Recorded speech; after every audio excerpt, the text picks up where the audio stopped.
मध्ये आजही छत्रपती शिवराय शिकवले जातात. America, England, Europe, Japan, Africa, Germany, China या अनेक राष्ट्रांमध्ये छत्रपती शिवराय शिकवले जातात. आणि ह्या सगळ्या महापुरुषांनीच छत्रपती शिवरायांना प्रत्येक जिथे जिथे मानवी समूह आहे त्या ठिकाणी नेलेला आहे. जगाच्या पाठीवरती सगळ्यात जास्त पुतळे कुणाचे असतील तर ते छत्रपती शिवाजी महाराजांचे.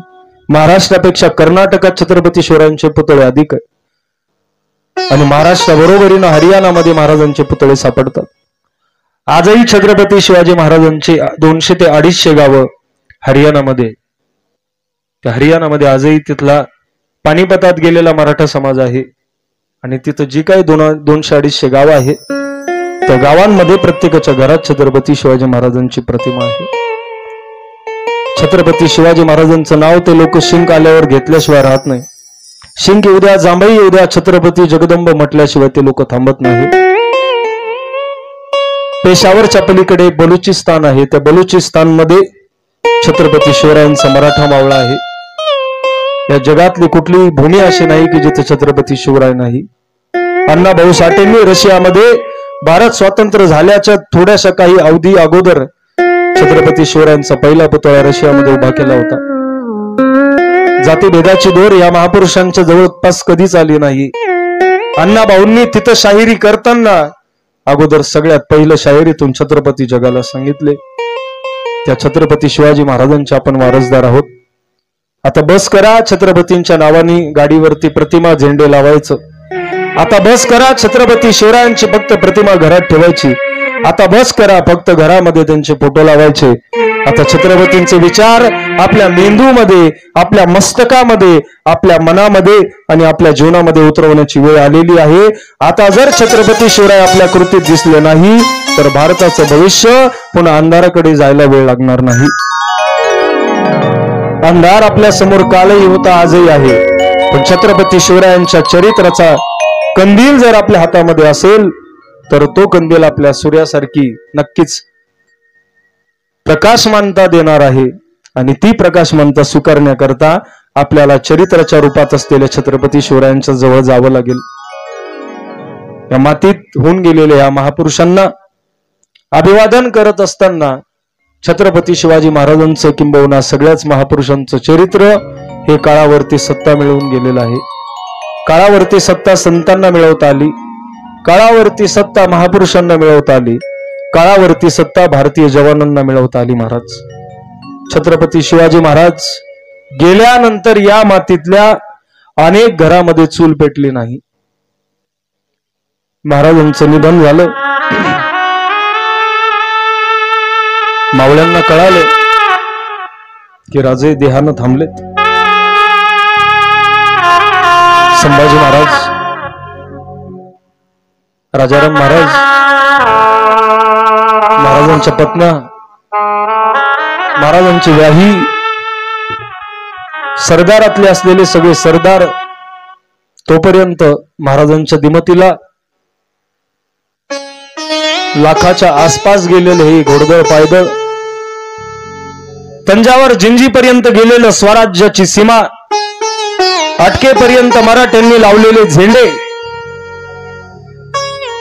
त्या झेंड्याला कसं धरावं हा भगवा या मातीमध्ये दौलानं कसा फडकत राहील याकरता उभी हयात खर्ची घालणारा राजा निश्चित पडलेला होता.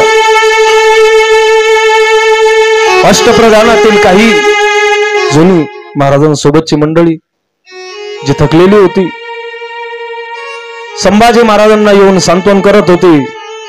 शंभू बाळ, आम्ही आहोत, आम्ही आहोत. प्रत्येक जण धीर देत होता.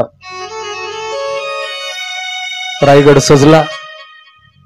छत्रपती शिवाजी महाराजांनी रायगड बांधून घेतला होता.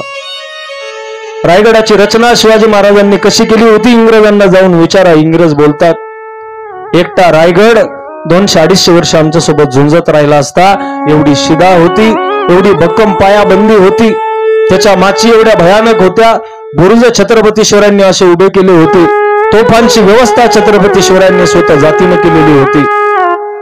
जर थोडीशी शिबंदी निशी आणि मुठभर मावळ्या निशी हा किल्ला जगासोबत शेकडो वर्ष कसा लढू शकेल याचं नियोजन छत्रपती शिवरायांनी आपण गेल्यानंतर सुद्धा स्वराज्य राखावं त्याकरता मावळ्यांकरता हयातीत करून ठेवलं होतं. काल मी बोलून गेलो, शंभू महाराजांची हत्या झाल्यानंतर राजाराम महाराजांच्या पाठीमागे औरंगजेब लागला. तर त्या राजाराम महाराजांना जर कुणी वाचवलं असेल, औरंगजेबाचं सैन्य दख्खनमध्ये सगळीकडे पसरलेलं होतं. आवाढव्य अजगरानं जसं संपूर्ण जंगल काबीज करावं तसं औरंगजेबाचं सैन्य त्या अजगरासारखं पसरलेलं. राजाराम महाराज असे थोडे सुद्धा सापडले असते तर त्यांचे सुद्धा हाल छत्रपती संभाजी राजांसारखे झाले असते. पण छत्रपती शिवाजी महाराजांनी स्वतः जातीनं काही लाख रुपये देऊन जिंजीचा किल्ला दक्षिणेतल्या लोकांकडून विकत घेतला होता आणि त्याची पुन्हा डागडुजी करून आवश्यक त्या सोयी करून जिंजीचा किल्ला एखाद्या सुंदर अशा प्रकारच्या भक्कम पाया भूत व्यवस्थेसह उभा करून राजाराम महाराजांना त्यांच्या मरणोत्तर प्राण वाचवण्याकरता मदतीला आला. कुठून आलं महाराज? असेल मी नसेल मी असलो तरी सुद्धा मी स्वराज्याचं रक्षण करेल. पण हा विचार किती मोठा आहे. ते नसल्यावरती सुद्धा स्वराज्य राखलं जाईल आणि ते कसं राखायचं हे शिवाजी महाराजांची दूरदृष्टी आपल्याला दिसते. आजही महाराज आपल्या सगळ्यांच्या माध्यमातून मी शासनाला विनंती करेल, फार मोठा निधी इतर कुठे खर्च न करता आमच्या छत्रपती शिवाजी महाराजांचा एक एक किल्ला आणि त्या किल्ल्याचं जर संवर्धन केलं तर येणाऱ्या पिढ्यांना सांगायला राहील की हे किल्ले होते म्हणून. नाहीतर आज किल्ले मोडकळीस आलेले आहे. आज किल्ल्यांची अवस्था भयानक आहे महाराज. आपण किल्ल्याकडे जात नाही, शासन त्याच्यात लक्ष घालत नाही. आपलं असं झालं महाराज, टाळी वाजवा एकदा सगळ्यांनी. आपला बाप एवढा श्रीमंत आहे अनिल महाराज. आपला बाप एवढा श्रीमंत आहे की आपल्याकडे दुसऱ्या माणसाकडे बघायला कुठे जागा आपल्या बापानं शिल्लक ठेवली नाही. पण आपलं दुर्दैव आहे, श्रीमंत आहे आपला बाप पण आपल्या बापाचं महत्व आपल्याला नाही. आपला जन्म देणारा बाप कसा होता हे जर शेजारच्याची कार्टे येऊन सांगत असतील की तुमचे वडील फार ग्रेट होते तर आपल्याला लाज वाटायला पाहिजे आपल्या बापाचं नाव लावत असताना. छत्रपती शिवरायांची प्रतिमा झेंडे गाडीवरती, छत्रपती हातावरती, श्रीमंत योगी लिहिण्या अगोदर, स्टेटसवरती छत्रपती लिहिण्या अगोदर, दाखवण्याची भक्ती करण्या अगोदर कधीतरी शिवराय हे आपण प्रामाणिकपणे समजून घेतले पाहिजे. एवढा प्रचंड इतिहास लाभलेली माती महाराष्ट्रात आहे. पण या महाराष्ट्रातल्या लोकांचं दुर्दैव आहे की या महाराष्ट्रातल्या मातीतल्या लोकांना छत्रपती शिवाजी महाराजांचे गड किल्ले सोडा, इथं उपस्थित असलेल्या आणि जिथपर्यंत आवाज जातो तिथपर्यंतच्या सगळ्यांना माझा प्रश्न आहे. आपल्या छातीवरती हात ठेवा, छत्रपतींची प्रतिमा समोर आणा आणि छत्रपतींची शपथ घेऊन सांगा, कोणी कोणी शिवनेरी पाहिलाय आणि कोणी कोणी राजगड रायगड पाहिलाय सांगा. ज्या राजाची ओळख सांगतो त्या राजाची राजधानी आपण बघितली नाही. ज्या राजाची ओळख सांगतो त्या राजाची आपण समाधी बघितली नाही. ज्या राजाची आपण ओळख सांगतो त्या राजाचे जन्मस्थळ जर आपण बघितलं नसेल तर आपल्यासारखे करंटे आणि आपल्यासारखे कृतज्ञ दुसरे या मातीत कोणीच नाहीये.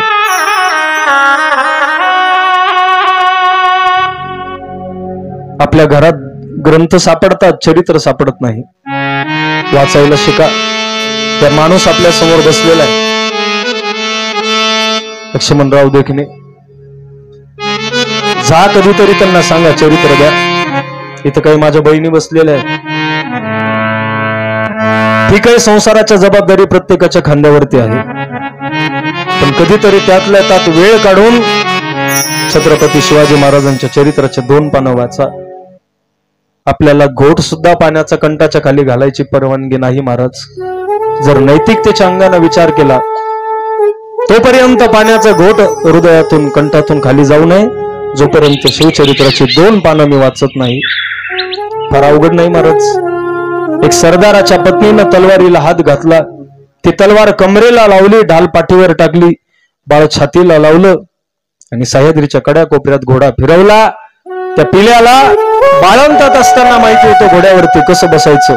त्यानं बाळंत्यामध्ये ती हवा, ते वारा, तो पाणी, ते ऊन सहन केलं होतं, जे त्याला पुढे तारुण्यामध्ये कामाला आलं.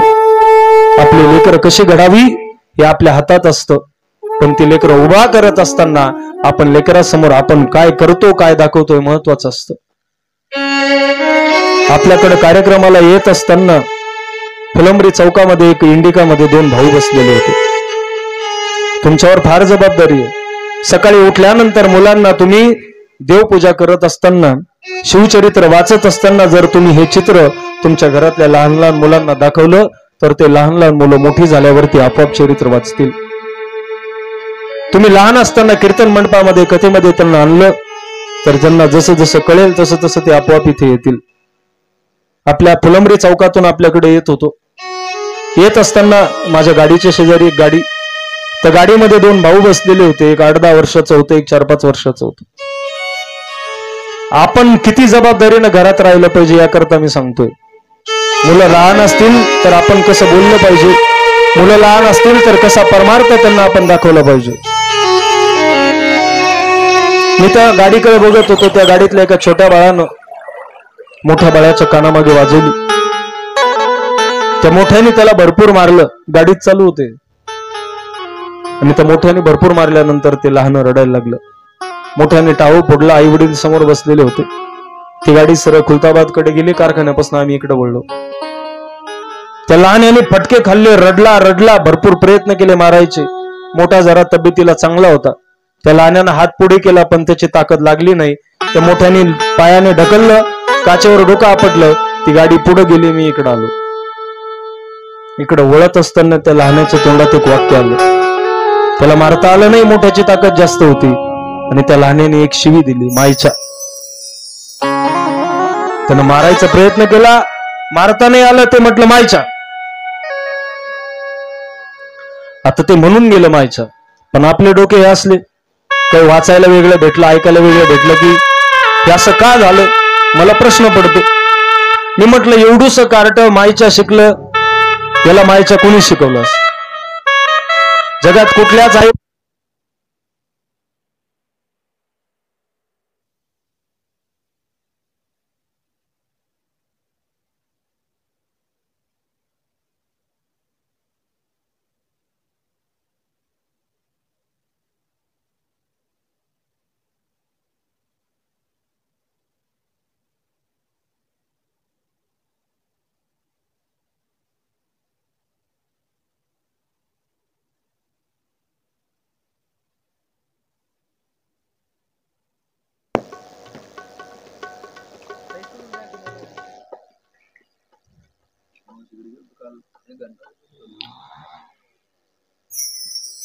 जगात कुठल्याच आईला वाटत नाही की आपल्या मुलांना शिवी शिकावी. मग आता मी आपल्या गावापर्यंत येऊस तर मला एक उत्तरच सापडेना. हे मायच्या कुठं शिकला असेल, मायच्या कुठं शिकला असेल. आणि आपल्या इथं मंडपात पोहोचल्यावरती मला त्याचं उत्तर सापडलं. ज्या अर्थी एवढूस पोरग थोडासा राग आल्यावर मायच्या म्हणतं, त्याचा एकच अर्थ आहे. आई शिवी शिकवत नसते, बाप शिवी शिकवत नसतो, आजी शिकवत नसते, काका शिकवत नसते. मग हे मायच्या शिकलं कुठून, तर त्याचं उत्तर सोपं आहे महाराज. त्या घरात कोणीतरी अशी व्यक्ती असली पाहिजे मोठी की जिला राग आला की ती कुणालाही मायच्या म्हणत असली पाहिजे. एक तर तिची आई असेल, बाप असेल, आजी असेल, कोणीतरी असेल. त्याला राग आला की ते कुणालाही मायच्या मायच्या मायच्या. ते पोराने ऐकलं, पोरग शिकलं. पोराला राग आला की पोरग मायच्या म्हणत. उद्या एखादा पाहुणा आला, जोरात गाल धरला, ते त्यालाही म्हणायला बसले, ए मायच्या सोड. ही शिवी आहे हे त्याला समजत नाही आणि ही शिवी तुम्ही शिकवत नाही. शिकलं कुठून, ऐकून शिकलं. मला तुम्हाला तेच सांगणं आहे. आपण घरात उठलं की आपण मुलांना सकाळी सकाळी काय चित्र दाखवतो त्याच्यावरनं पोरं घडतात. यांची प्रतिमा उगाच लावली का इथं. इथं पांडुरंगाचा फोटो लावता येत होता, इथं शिवराय सुद्धा लावता येत होते. पण शिवाजी महाराजांना घडवणारं कोण आहे, तर त्यांची माता आहे जिजाऊ आईसाहेब आहे. एकदा सगळ्यांनी आऊसाहेबांकरता टाळी वाजवायची.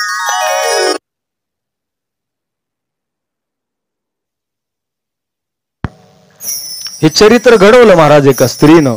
त्याच्यामुळं जिजाऊ मासाहेबांचं महाराजांच्या चरित्रामध्ये फार मोठा वाटा आहे. आणि ह्याच जिजाऊ मासाहेबांचा आदर्श आपण घ्यावा असं शिवचरित्र आपल्याला सांगतं. आणि ह्या जिजाऊ मासाहेबांबरोबरच आपल्या शहाजीराजाला सुद्धा सांगा, आहे की नाही, घरी गेल्यावरती, की आपण सुद्धा आपला पाल्य घडवत असताना आपण कसं त्यांच्या समोर बसतो, बोलतो, उभा राहतो, हे फार महत्वाचं असतं. मुळात काय करतो आपण, आपल्या मुलांना मागे ओढतो, त्यांच्यामध्ये तो विश्वास भरा की हे तू करू शकतो. एखादा मुलगा म्हणत असेल आई मी नाही, मी खेळाकडे जातो, मला अभ्यास होत नाही, खेळू द्या.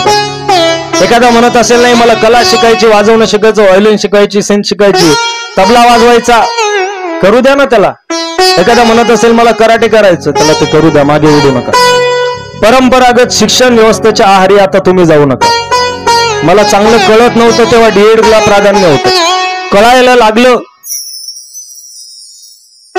तेव्हा थोडस कॉमर्स कडे वारं होतं आणि बऱ्यापैकी कळायला लागलं तेव्हा इंजिनिअरिंग कडे होतं आणि आता मेडिकल इंडस्ट्रीकडे किंवा मेडिकल या विषयाकडे लोकांचा कल आहे. आणखी काही काळानंतर पुन्हा काहीतरी फॅकल्टी बदलते, पुन्हा दुसऱ्या विषयाकडे लोकांचं काय होतं कल पडतो. आपल्याला त्या काळामध्ये वाटायचं की सगळ्यांनी डीएडच करावं, मध्यंतरी काळात सगळेच इंजिनियर होऊन बसले, त्याच्यामुळे सगळीच गरीब. लोक काय करतात ते करण्यापेक्षा छत्रपती शिवाजी महाराजांचं चरित्र शिकवतं. शिवरायांच्या काळात पिलाजी मोहिते, आईलाजी मोहिते हे मोहिते बंधू मराठा सरदार आदिलशहाच्या दारामध्ये चाकरी करण्यामध्ये धन्यता मानत. जस तर खुद्द छत्रपती शिवरायांचे पिता निजामशहाच्या दरबारामध्ये होते. ज्याचा त्याचा विचार आहे महाराज. एक विचार जर आपण वेगळेपणाने केला आणि त्याला जर आपण आपले पूर्ण 100% दिले तर तो विचार सुद्धा फार मोठा इतिहास घडवू शकतो. शिवरायांनी सुद्धा जर त्या काळात निजामशहाची चाकरी केली असती तर शिवरायांचं सुद्धा जीवन शिवाजी महाराजांनी ऐशोआरामात जिंकलं असतं.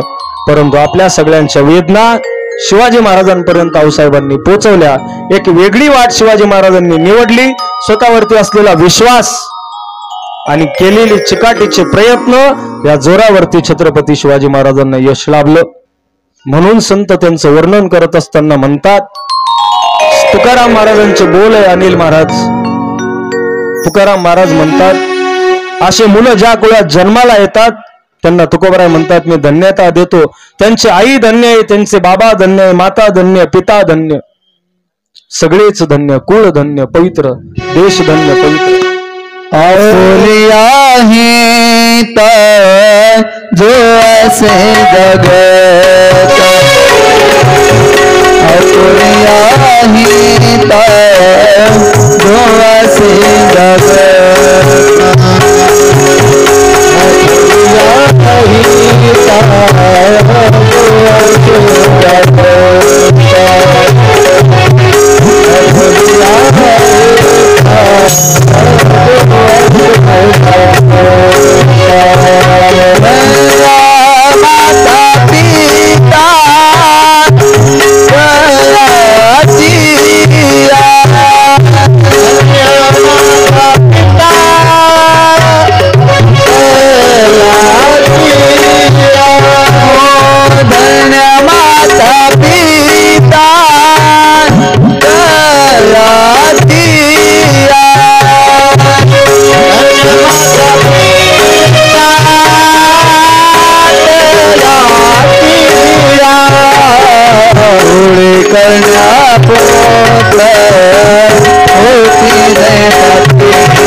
हरि खवाते देवा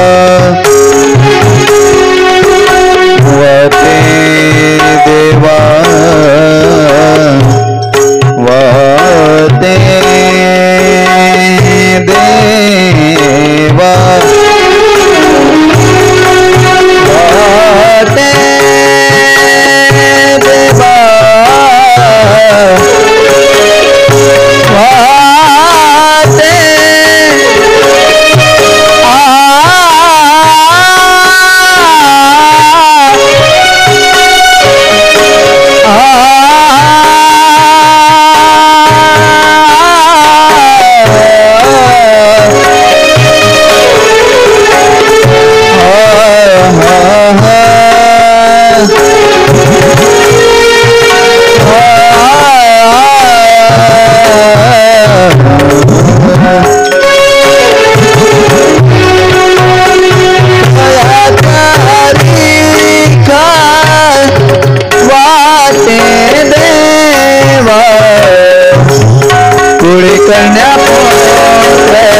असलेलं पार्थिव सगळे सरदार बघत आणि त्या पार्थिवाकडे बघून स्वराज्यातल्या प्रत्येक गावाला बातमी कळाली, रयतेचा धनी, सह्याद्रीचा वाघ, जिजाऊचा छावा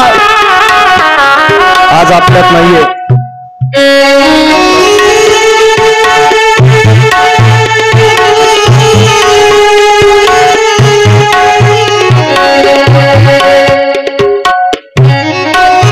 एक शिवरंजनी ऐकत असताना हृदयाची स्पंदन आपल्याला भावनिक करतात.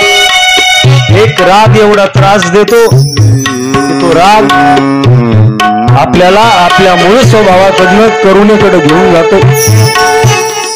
पण ज्यांचा परिणाम प्रभाव त्यांनी प्रत्यक्ष अनुभवला त्या लोकांची मनं, त्या लोकांचं हृदय शिवरायांच्या सोबत झुरत होतं. रडाईच्या माता माऊल्या गावातल्या कुंकू गेल्यानंतर जशी बांगडी फुटते तशा मनाच्या बांगड्या छत्रपती शिवराय नावाचं कुंकू या मातीतलं प्रत्येक अबाल वृद्धाचं पुस्तक.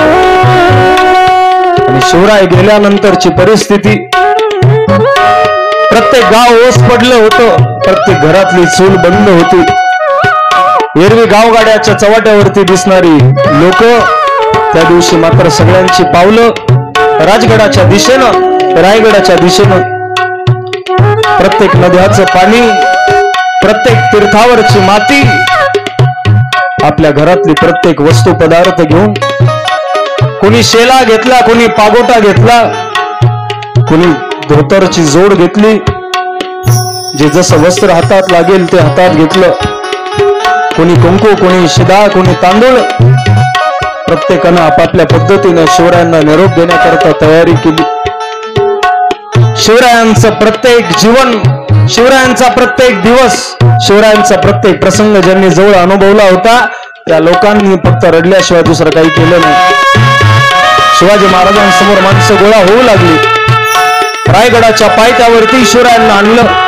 प्रत्येकाला दर्शन घेण्याची आस लागलेली होती, कारण प्रत्येकाचा विठोबा आता कायमचा त्याच्या रुक्मिणी सोबत आणि त्याच्या भक्तांसोबत स्थिरावलेला होता. शिवरायांना बघितल्यानंतर एक माऊली पळत आली. पाहू फोडला शिवरायांचा, प्रेताजवळ गेली. शिवरायांचे पाय हातात धरले, आपला पदर बाहेर काढला. त्या पदरानं शिवरायाचे पाय चेपू लागले.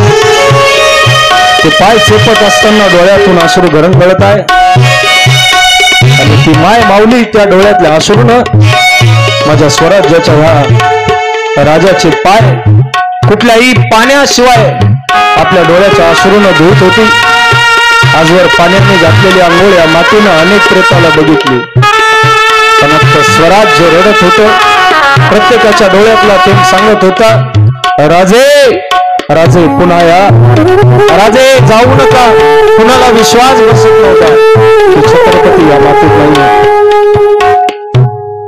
परकीय सत्ताधीशांना आनंद आणि स्वराज्यामध्ये मात्र प्रत्येक ठिकाणी दुःख भरलेलं होतं. प्रत्येक जण विचार करायचा, हा धनी छत्रपती शिवराय पुन्हा घोड्यावरती कसे दिसतील.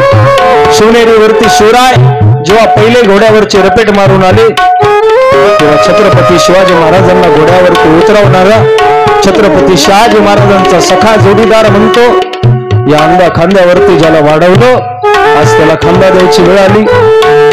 आई जगदंबे, हा दिवस आमच्या स्वराज्यावरती का आणलास? प्रत्येकाची व्यथा आहे महाराज. मरण सुद्धा त्या माणसाचं प्रत्येकाच्या जीवनाला पुन्हा आकार देऊन जात होत. दिवस भरला, दिवस वरती जायला लागला आणि प्रत्येकाने छत्रपती शिवाजी महाराजांना शेवटचा निरोप देण्याकरता प्रत्येक जण छत्रपती शिवरायांना खांदा देत होता. विचार करा महाराज, एक 50 वर्षाचं आयुष्य, त्यातलं 25 वर्ष राहण्या खाण्यात पिण्यात गेलं असेल. त्या 25 वर्षाच्या आयुष्यामध्ये एका व्यक्तीनं असं जीवन जगावं, 400 वर्ष झाले त्याला विसरायला कोणी तयार नाहीये. असं असामान्य चरित्र महापुरुषांचं, त्या शिवरायांचं, शिवाजी महाराजांचं हे पवित्र पार्थिव मावळ्यांनी खांद्यावर घेतलं.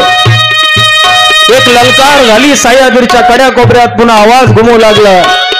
होर होर महादेव, होर होर महादेव.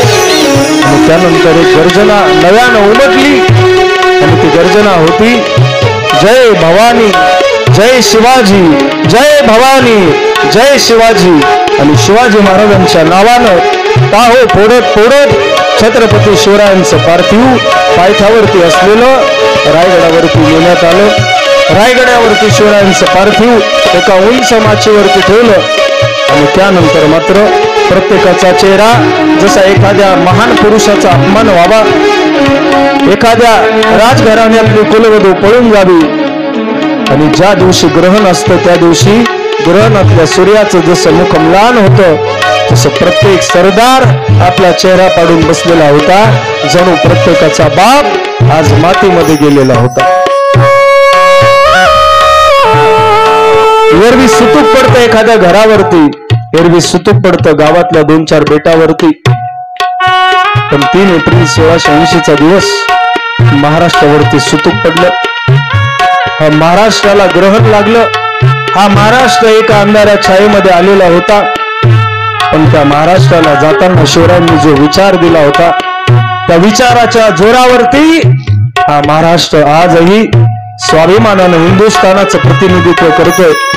म्हणून छत्रपती शिवरायानंतर म्हटलं जातं, हिमालयावरती जेव्हा ही आक्रमणं येतात, हिमालयावरती जेव्हा ही संकट येतात, तेव्हा महाराष्ट्राचा सह्याद्री धावून जातो. ही मन तेव्हापासनं या मातीमध्ये रूढीला आली. छत्रपती शिवराय जर या मातीत झाले नसते तर या मातीमध्ये माणुसकी शिल्लक राहिली नसती. मानव्याची स्थापना करणारा छत्रपती शिवाजी महाराजांसारखा राजा, छत्रपती शिवाजी महाराजांसारखा एक अवलिया आणि छत्रपती शिवाजी महाराजांसारखा एक महापुरुष या मातीत, आपल्या मातीत झाला, याचा आपल्याला अभिमान असावा. आज दुर्दैव या महाराष्ट्रातले काही जातीयवादी लोक छत्रपती फक्त मराठा आहे म्हणून त्यांना द्वेष करतात. मी त्यांना सांगेल, तुमच्या आयुष्यात जर तुम्ही भरपूर पाप केला असेल तर अशी बुद्धी तुम्हाला प्राप्त होईल. या महापुरुषाला कोणती जात लावणार आहे तुम्ही सांगा? कोण म्हणतं ते फक्त मराठाचे आहे? त्यांचं चरित्र बघा. त्यांनी आजवर केलेले सगळं कार्य हे फक्त माणसासाठी केलेले आहे, मराठ्यासाठी नाही, हिंदूसाठी नाही, तर फक्त माणूस जिवंत राहावा म्हणून छत्रपती शिवाजी महाराजांनी 50 वर्ष न थांबता अविरत संघर्ष केलाय. त्या महापुरुषाला आपण मराठा म्हणून संबोधत असू तर आपल्या पूर्वजांनी भयंकर पाप केलं म्हणून आपल्याला ती दुर्बुद्धी सुचली नाही असं समजेल. एका मुस्लिम व्यक्तीच्या चरित्रामध्ये शिवाजी महाराजांचा परिणाम. सिद्धी हिलाल, त्याचे 2 भाऊ, त्याचे 2 मेवणे छत्रपतींच्या पदरी काम करत होते. काशीद सारखा नावी छत्रपती शिवरायांवरती प्रेम करत होता. जीवा महाला सारखा एक छत्रपती शिवरायांवरती प्रेम करत होता. मदारी मेहतर सारखा मुसलमान औरंगजेबाच्या तावडीत छत्रपती शिवरायांच्या आसनावरती झोपायला तयार झाला. जर छत्रपती फक्त मराठ्यांकरता काम करत असते तर 18 पगड जाती राजांच्या बाजूने उभा राहिल्या नसत्या आणि छत्रपती शिवरायांचे स्वराज्य एवढं बलाढ्य झालं नसतं. महाराजांचं काम हे तुमच्या माझ्या प्रत्येकाकरता होतं म्हणून छत्रपती शिवाजी महाराजांचा जय जयकार होतो. छत्रपती शिवरायांची समाधी रायगडावरती पुन्हा बांधण्यात आली. ती समाधी आजही आहे. आपल्याला सगळ्यांना प्रार्थना करेल, एक वेळ आळंदीत नाही गेलात हरकत नाही, शिर्डीला नाही गेलात हरकत नाही, खुलताबादला नाही गेला हरकत नाही, पण जोपर्यंत जिवंत आहात तोपर्यंत तुम्ही पाहिलेलं नसलं तरी तुमच्या लेकरा बाळांना तुमच्या माझ्या बापाची एकदा समाधी दाखवा आणि आपल्या आयुष्यात पिटलेल्या सगळ्या पापांतून पुण्याई प्राप्त करून घेण्याची संधी आपण रायगडाच्या समाधीचं दर्शन करून घ्यावी अशी प्रार्थना आपल्याला ठेवतो आणि माझ्या वाणीला मी पूर्ण विराम देतो. आपल्या घरातले ग्रंथ फक्त पूजू नका, ग्रंथ माथाला लावायचं बस करा, ग्रंथ वाचा. आणि दुसरं, आपण छत्रपती शिवाजी महाराजांचं चरित्र एकदा वाचा. ज्या दिवशी छत्रपती शिवरायांचं चरित्र पूर्ण होईल त्या दिवशी मी तुम्हाला सांगतो काय होईल. आपल्या घरामध्ये चमत्कार होईल. भोसल्यांच्या घरात चमत्कार झाला होता, आपल्या घरातही चमत्कार होईल. पण चमत्काराची अभिलाषा कुठल्या नारळानं लिंबानं करू नका. चमत्काराच्या अभिलाषा फक्त महादेवाला पाणी घालण्यानं करू नका. जर महादेवाला पाणी घालण्यानं, फक्त पाणी घालण्यानं जर आपल्या सगळे संकट समस्या जर बाजूला झाल्या असत्या, तर छत्रपती शिवाजी महाराजांनी मावळे घेऊन फक्त बादलीच्या बादली पाणी रायरेश्वराला घातलं असतं. रक्त सांडावं लागतं, मेहनत करावी लागते, प्रयत्न करावे लागतात, तेव्हा संकट दूर होतात. त्या प्रयत्नाला, संकटाला बळ देण्याकरता शिवाजी महाराजांचं चरित्र आपल्या जीवनामध्ये निश्चितच आपल्याला लाख हत्तीचं बळ देईल. आपण चरित्र वाचा. दुसरं, महाराजांची शिवनेरी आणि महाराजांचा राजगड मरेपर्यंत एकदा बघितल्याशिवाय थांबू नका. आणि तिसरी गोष्ट आहे, आपल्या गावातलं जे तरुण मंडळ या सप्ताह कार्यामध्ये पूर्ण आपल्या स्वतःचं जीवन झोकून देऊन 8 दिवस अविरत प्रयत्न करतं, त्या तरुणांच्या पाठीमागे जसे गेल्या 4 वर्षापासून उभे आहात, तसे इथून पुढे उभे ठाका. आमची व्यवस्था ज्यांनी केली ते आपले फौजदार, काय नाव मेजर साहेबांचं, RD जाधव साहेब. एकदा सगळ्यांनी त्यांच्याकरता टाळी वाजवायची. आपल्या तरुण मंडळाकरता एकदा सगळ्यांनी जोरदार टाळी वाजवायची. मग ते तरुण मंडळ आताचं असेल, पाठीमागचं असेल. शिवाजी महाराजांचं चरित्रांनी भावबंदकीचे वाद सोडले. तरुण मित्रमंडळामध्ये सुद्धा थोडेफार गैरसमज असतात. सप्ताह 8 दिवसाचा विषय आहे. तुमचं मित्रत्व सप्ताहाच्या आधी होतं, आज आहे, आणि ते कायम कसं ठेवावं हे शिवाजी महाराज सांगतात. त्या तरुणाईला सुद्धा खूप खूप कार्यासाठी शुभेच्छा. आपलं चरित्र ज्यांच्या समोर आहे, पुतळा ज्यांच्या समोर आहे, हे स्वराज्य व्हावे ही एक स्त्रींची इच्छा आहे. आईच्या इच्छेकरता स्वराज्य उभं केलं जातं. अहो, बायको मेली, प्रेयसी मेली म्हणून ताजमहल बांधणाऱ्या शहाजहानपेक्षा आमचे छत्रपती शिवाजी महाराज काही लाख मोठे आहे. कारण बायकोसाठी, प्रेयसीसाठी बांधणारा ताजमहल किंवा तो बांधणारा शहाजहान या मातीत झालेला असेल, पण असल्या अनेक शहाजहांना मातीमोल करून टाकणारं चरित्र हे हिंदवी स्वराज्य फक्त एका आई करता उभारणाऱ्या छत्रपती शिवरायांसमोर थोडं आहे.